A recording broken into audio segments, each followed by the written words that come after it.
Today, I remarried a 20-year-old heiress.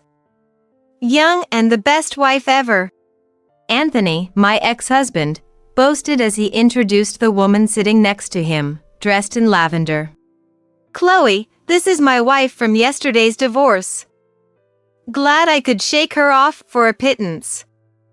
After all, she was so smitten with me, it seemed she wouldn't leave easily. Who does he think he is? I thought so, but I recognized Anthony's so-called best wife, and that piqued my interest more than his words. I let his words go in one ear and out the other.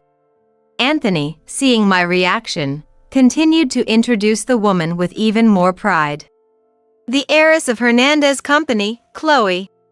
Hernandez Company? Yeah, you've heard of them, right? Of course, Hernandez Company is a well-known big company in this area. Chloe, huh? I know her well, she's famous. Anthony looked pleased with my words, but then I continued. My condolences. He looked puzzled at my response. The reason for my words. My name is Sophia, 29 years old. I'm a systems engineer. And I've just divorced. I met Anthony at an industry mixer, dated for about 6 months before getting married. Our marriage lasted 2 years, and divorce talks started just a month ago. I was shocked when Anthony brought up divorce. I thought we were doing well as a couple until then. But as soon as I heard Anthony's reason for the divorce, my feelings cooled, and I decided to cut ties with such a man immediately. I thought our marriage was going well, but upon reflection, it was because I was suppressing myself and enduring. Once I realized that, the decision came quickly. We didn't have any disputes over the divorce terms, so it was settled in just a month. Now, I feel truly relieved. I've always used my maiden name at work, so there hasn't been any issue professionally. I met Anthony at an industry mixer. It wasn't exactly a party, but purely a business networking event. A few young people in their 20s from my company were also sent. The meeting room was packed with over 100 people. Even though it was called an industry mixer, I had no idea what to do. Well, I was sent by the company, so the idea was to find something that could lead to new business. It was a buffet, so I ate and drank casually, exchanging business cards with people I met for the first time. One of those cards was Anthony's. I remember talking to him, finding out we were the same age, and shared the same hobby of watching movies, but that was it. Later, Anthony contacted me through the phone number on the business card, and we ended up having a meal with a few men and women. Then, we exchanged personal contact information and gradually got closer. At that time, Anthony seemed like a really nice person. He was cheerful, made jokes, and made me laugh, making me think it would be nice to be with him forever. Once we started dating, things moved quickly. We became lovers in no time, promised to marry soon after, and became a married couple just as quickly. Right after getting married, I felt something was different than what I had expected. What was different was that Anthony completely changed from when we were dating. Before marriage, he seemed kind, considerate, and caring, but all of that disappeared as soon as we got married. First of all, we both worked, but he did not do any housework. He said he was bad at housework and wanted me to mainly handle it, promising to help with what he could, but there was almost nothing Anthony could do. The only thing he did a few times was take out the trash, but then he stopped, saying, "Taking out the trash isn't a man's job." And he thought it was uncool.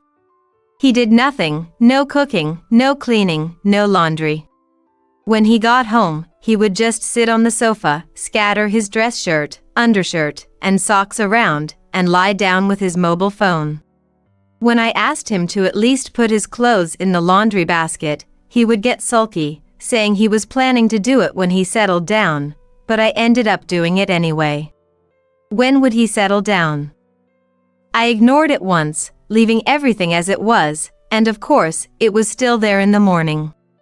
In our house, We set the washing machine to finish drying by night, so if you don't put your clothes in, only yours will be left in the morning.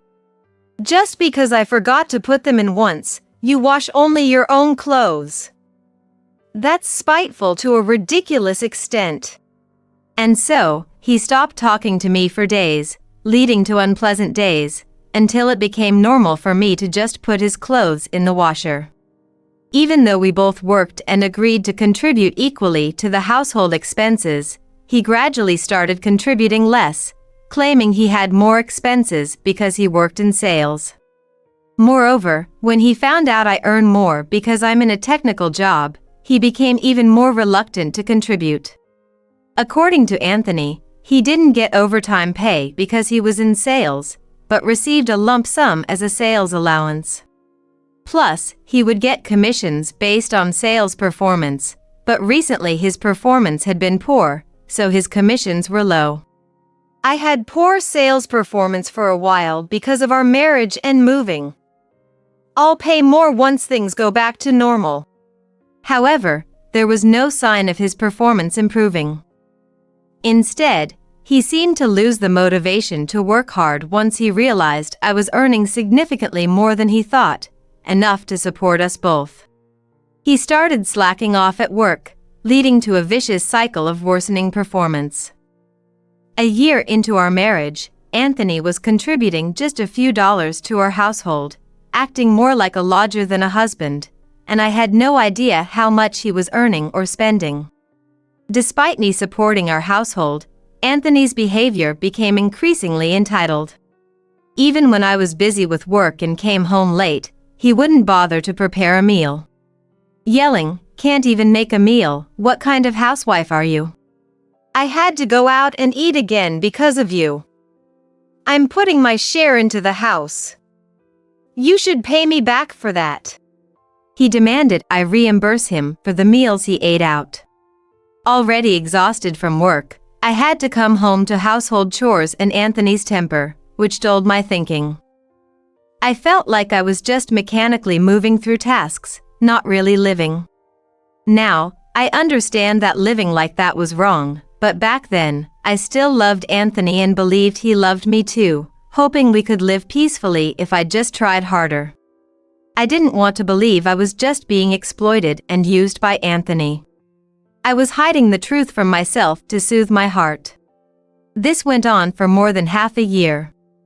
I didn't want others to know about our situation, so I pretended outside that Anthony was a good husband and I was a happy wife, making our marriage seem successful to anyone looking from the outside. Inside, I felt like a worn-out stuffed animal that's falling apart but still posts cute pictures on social media. Yet, I kept trying to believe that the stuffed animal was still lovely and huggable. But it was Anthony, the very person who caused these tears, who trampled over the last bit of face we had left. "Hey, I've found someone else I like, so can we get a divorce?"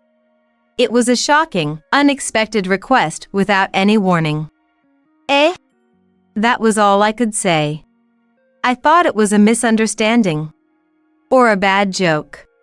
"So, I'm saying I found someone else I like, let's get a divorce." It wasn't a misunderstanding. Why? That was my next question. You've become so boring since we got married. Always busy, neglecting me. There's no point in being married like this. I couldn't believe what I was hearing. Silent, I listened as Anthony continued as if I had no part in this. "I've been really suffering. Then I met a woman who could heal that pain, and she's pregnant. So, I need a divorce as soon as possible. I can't let my child be born without a dad, right?" It was a shocking confession. "So, I won't ask for alimony since I have some responsibility. Just sign this as soon as you can. I'm going to her place now and won't come back to this house. I'll collect only the important stuff later. You can do whatever you want with the rest. Bye." With that, Anthony left, just saying what he wanted to say and leaving the apartment we had started our married life in just over a year ago. I stood for a while, looking down at the paper on the table, where Anthony's name was neatly signed with a black pen. What just happened? Before anger or tears could surface, my mind was filled with question marks. It meant I was too exhausted even to feel such emotions. Eventually, I slowly sat down and stared at the paper while seated. This has got to be a joke. Those words naturally escaped my lips, and only when I heard them did my emotions start to stir again. This has got to be a joke. Changed after marriage? That would be you. Marriage has no meaning? What does marriage mean to you then? You were suffering? I was the one suffering.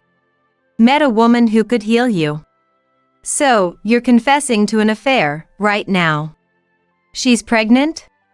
Meaning, you did things that could get her pregnant. My anger reached its peak, like magma erupting from the depths of the earth. This has got to be a joke. I calmly recalled Anthony's words again. He said he wouldn't ask for compensation because he had some responsibility, too.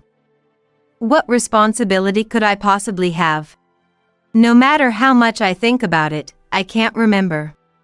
Well, I did have a responsibility. The responsibility for letting Anthony do whatever he wanted. I let him get carried away, resulting in him committing the sin of making another woman pregnant. But I have no intention of forgiving Anthony's sin, no intention of forgiving it. I have my responsibilities, too. Let's see him make amends. After working overtime, I came home late, and by the time I snapped out of my daze from Anthony's words, it was nearly the next day. But now we live in an era where the internet operates 24/7. I immediately started searching for a lawyer specializing in divorce issues on my computer. The next day, I managed to make an appointment and meet with a lawyer. I was fortunate to find a highly skilled lawyer reputed to be the best for divorce cases. We quickly began gathering evidence after consulting. Currently, the only evidence I had was Anthony's statements at that time. According to the lawyer, obtaining the testimony of the other party would be the quickest way. After all, they had even made a child together. It wasn't just a one-time fling, but a relationship that must have lasted for some time. After thinking it over, I decided to send a message to Anthony. The message asked if it was true about the child, how many months along, how long this had been going on, and that I was too confused to think clearly and wanted to know the truth. Anthony replied immediately. The content confirmed the child was real, currently 3 months along, and he had met the woman about 3 months ago at a party. They quickly became close, and soon after, she became pregnant. She was young, beautiful, and the daughter of a company president. Unpleasant as it may be, it was all true. His candid confession ignited my anger once more. He must think I can't do anything, mocking me. He wouldn't have imagined that this message would become evidence. Such foolishness, to be seen as Anthony's compliant woman, made me vow revenge anew.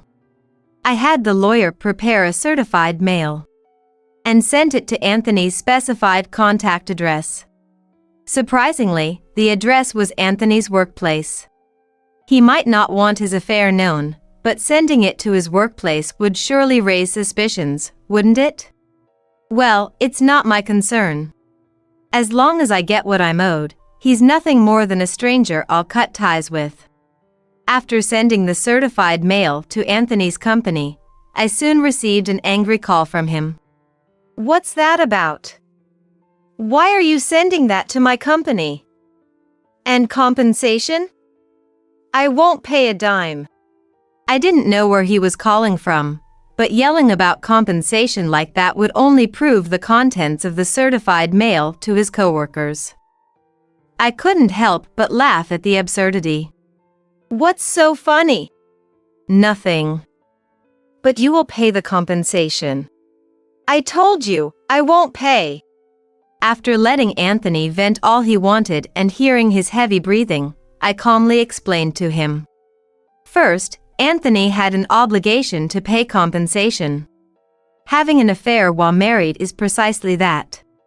Then, if he refuses to pay, I would sue. It's my right. I, the betrayed spouse, have the right to do so. And here's the crucial part. If you refuse to pay, I won't divorce you. That would be a problem. Then pay quickly, please. Then I'll sign the divorce papers and send them to you. Is your workplace still the best address? Don't joke with me. Who's really joking here? Probably trembling on the other end of the phone, I continued speaking calmly to Anthony. I presented the amount I had paid during our marriage and stated that he needed to pay the difference for what he should have contributed. The rent for the apartment, electricity bill, gas bill, water bill, taxes, and whatever else. I'm going to sue you for not paying these living expenses, so pay that with interest. And tell me who she is.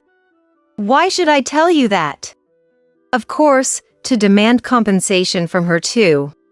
What? Anthony continued in a voice loud enough to echo throughout his company. The other party is pregnant. You're going to demand compensation from a pregnant woman? Now, everyone at your company knows what you've done. Pregnant or not, getting involved with someone's husband means facing the consequences. So, please convey my regards to your partner.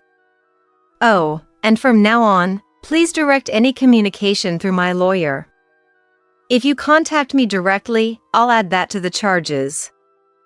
Actually, I'll be billing you for the lawyer's fees too. I said what I needed to and hung up the phone. I felt refreshed. Surprisingly, shortly after, Anthony transferred not only the compensation, lawyer fees, and various other charges I had demanded but also the amount I mentioned I would claim from his partner, all in one lump sum. I was shocked. Where did he get the funds?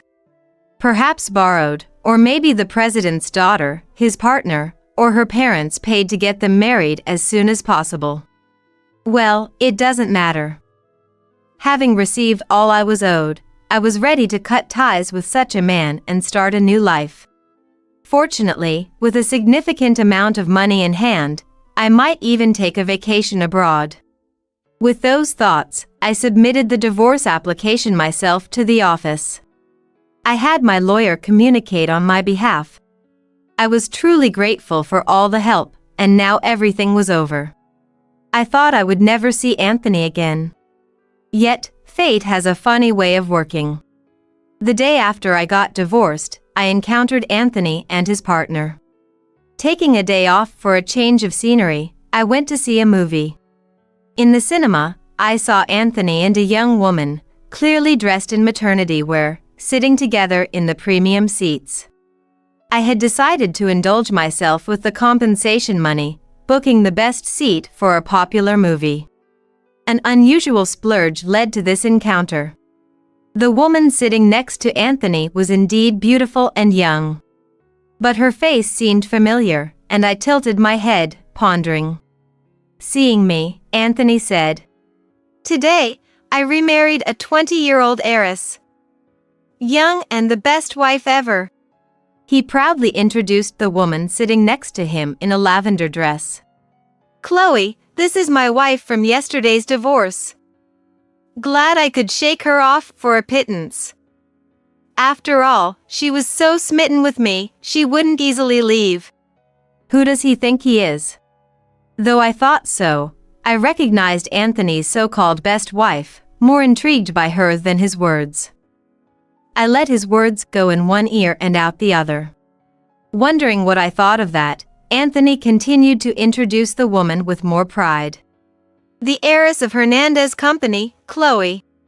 Hernandez Company? Yeah, you've heard of them, right? Of course, Hernandez Company is a big name around here. But it's not just famous for its business. It's because the president's eldest daughter is a well-known celebrity. Understanding who this Chloe was made sense to me. Chloe, huh?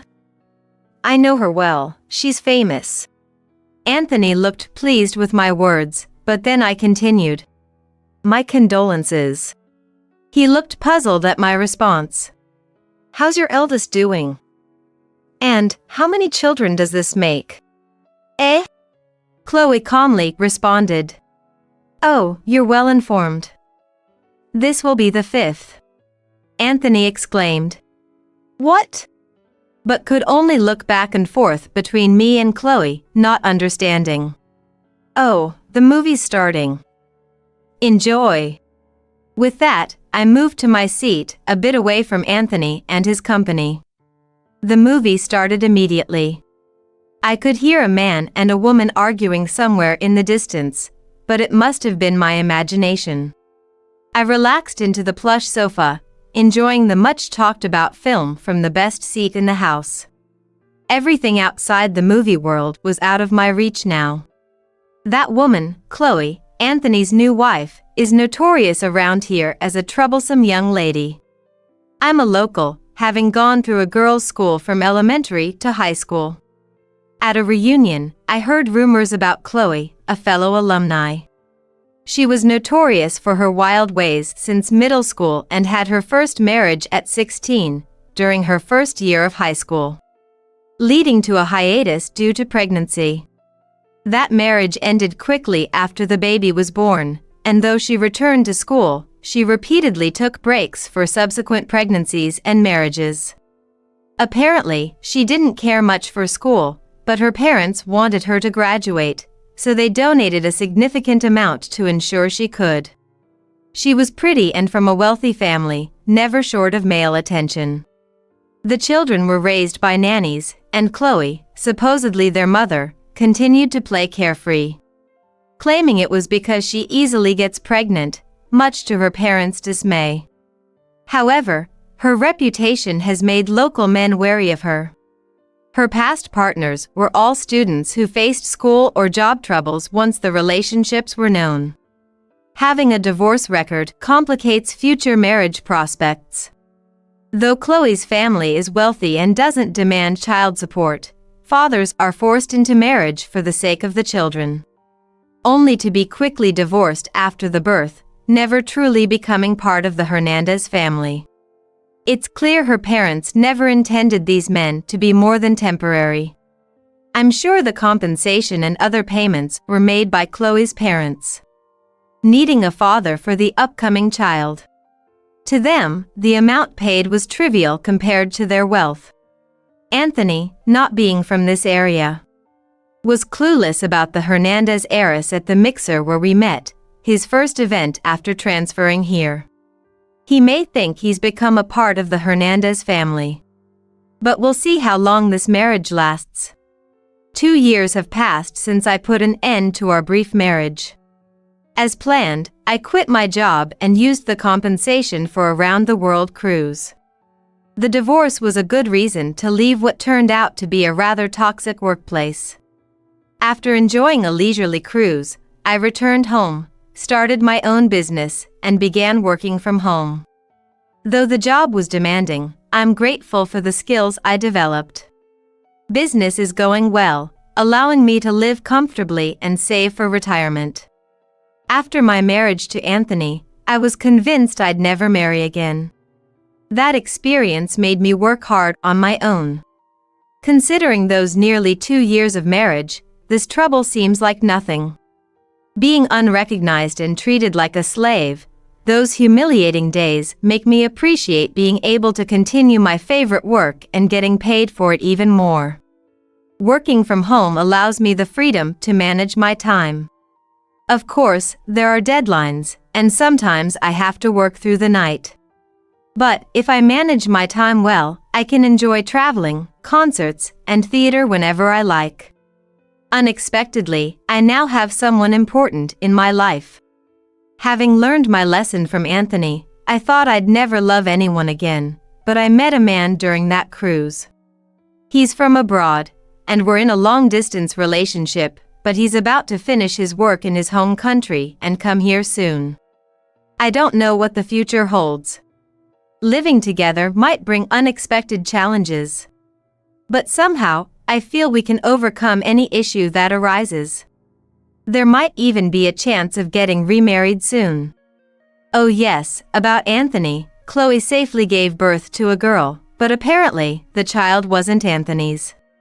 Once that was discovered, he was quickly divorced and kicked out. Well, of course. If he's not the father of the child, there's no reason to keep him around. Anthony quit his job, acting as if he were the heir to Hernandez's company, but he lacked the skills for the job, and on top of that, Chloe got tired of him and demanded a divorce. Anthony resisted, but after being satisfied with a comfortable life funded by the compensation and other payments from our divorce, he was told he should be content with just that and was given a small severance before reluctantly signing the divorce papers. After divorcing Chloe, he desperately contacted my lawyer, wanting to reconnect and start over, revealing all this during that conversation. When he went to the apartment we shared, he found out I wasn't there anymore, and I had quit my job. He was bewildered about where I could be and rushed to the lawyer's office. After the divorce, I quickly cleared out the apartment, getting rid of most of my belongings. It's no surprise I was gone. I sent only the items I couldn't part with to my parents, who understood and willingly took them in. I've been quite unfilial. I owe them a lot of filial piety now. When my lawyer asked if I wanted to talk to him, my answer was, of course, no. I was on the ship at that time, and being disturbed during my enjoyable journey made me quite displeased. I told them to never contact me again, and that was the end of it. I don't know and don't intend to find out what happened afterward. I'm looking forward to the life I'll start with him, focusing only on the future. I'm sure happy days will continue for us.